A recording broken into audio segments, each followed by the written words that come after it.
fiscal cliff is simply first of all, an expiry of a range of tax cuts, and secondly, across-the-board, indiscriminate, about 2% cut in government expenditure across a whole range of different portfolios. I think they've excluded defences, is almost always the case, but 2% cuts in funding for all departments if the particular law isn't overturned, and it reflects the previous impasse under the previous electoral arrangement.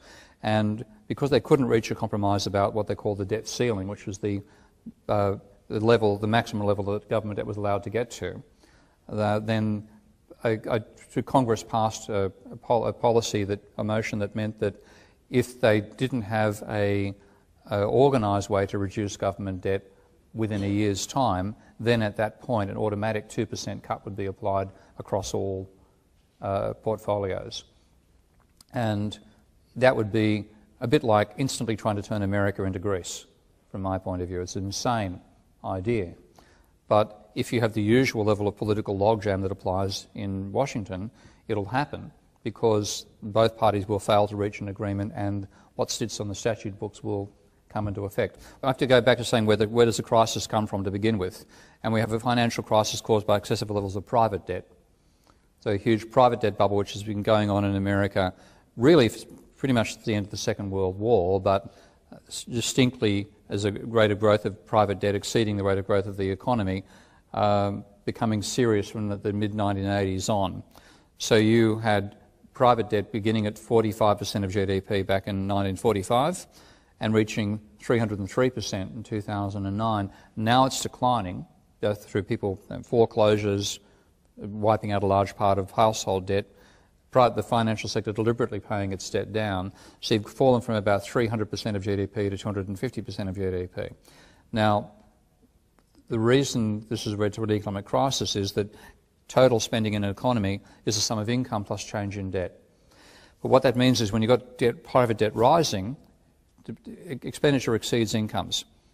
So it gives you that's the recipe for a booming economy.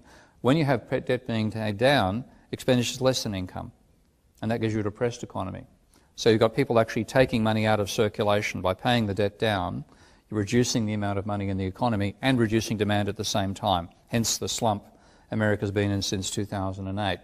Now, when that happens, because when private sector spending falls, normally government net spending rises because, for a start, the tax revenues fall and their welfare payments rise. So government spending tends to go in the opposite direction. So the increase in government debt has been a response to a turnaround from rising private debt boosting demand to declining private debt undercutting demand.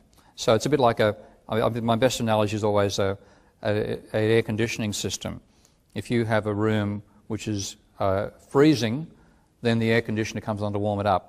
And that's effectively the government spending role in that system. Now what they're suggesting is the room's freezing and let's drop the temperature. Okay? Let's take more money out of the system than the private sector's removing by also removing government money from the system. So what actually you do, you reduce the amount of money in circulation and reduce the level of aggregate demand.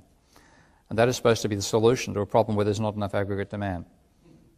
Okay? So it's easy to make the mistake of believing that's sensible because people extrapolate forward the idea about a household budget. And if you're spending more than you earn as a household, you've got to cut back on your spending. And we all, fall for that sort of reasoning. When you apply it at the household level, if you cut back on your spending, it doesn't mean you lose your job. Okay? But if you do it at a national level, if you have the entire society trying to reduce the rate of turnover of money and reduce the amount of money in circulation, it will reduce the number of jobs as well. So it's the wrong policy because it's focusing on the wrong type of debt. It's trying to reduce public debt when the real problem is caused by pretty much private debt. And it would be imposing austerity in the belief austerity will cause growth. Now, the best example I can give of how successful that policy is Greece, followed closely by Spain, with England not too far behind. Well, a long way behind, actually, but yeah. Surely now, looking at those examples, you can say those are countries that have tried austerity and tried cutting government spending. What a fantastic success it was.